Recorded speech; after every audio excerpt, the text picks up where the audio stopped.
एक वाटी रव्यापासून बनवूया सकाळचा टेस्टी आणि हेल्दी नाश्ता।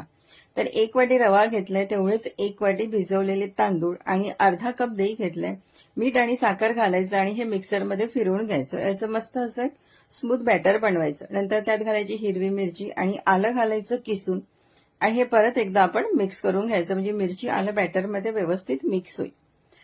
आणि यावर थोडा तडका घालूया। तर तेल गरम केलंय, त्यात घालायचं राई, जिरं आणि थोडीशी तीळ आणि हा सर्व तडका आपण घालायचा बॅटरमध्ये। परत एकदा व्यवस्थित मिक्स करून घ्यायचं आणि 1 मिनिटभर फेटून घ्यायचं। प्लेटला थोडं तेल लावलंय, तेल प्लेटला सगळीकडे व्यवस्थित ग्रीस करून घ्यायचं आणि आपण जे बॅटर बनवलं त्यात घालायचा इनो, अर्धा पॅकेट इनो घालायचं आणि परत एकदा मिक्स करून घ्यायचं हे। आणि लगेचच तेल लावलेल्या प्लेटमध्ये आपण हे ओतून घ्यायचं। वरनं थोडीशी लाल मिरच आपण घालूया। पाणी आधीच गरम करायला ठेवलं होतं आणि फक्त 10 मिनिट आपण हे शिजवून घ्यायचं, फक्त 10 मिनिट, त्यापेक्षा जास्त नाही। आणि तुम्ही बघू शकता मस्त आपला 1 वाटी रव्याचा अगदी टेस्टी आणि हेल्दी नाश्ता आपला तयार आहे। सकाळच्या घाई गडबडीत असा हा नाश्ता बनवा सकाळच्या नाश्त्याला, किंवा मग तुम्ही मुलांच्या टिफिनमध्ये सुद्धा बनवून देऊ शकता आणि अगदी घरच्या साहित्यात होतो, शिवाय झटपट होतो।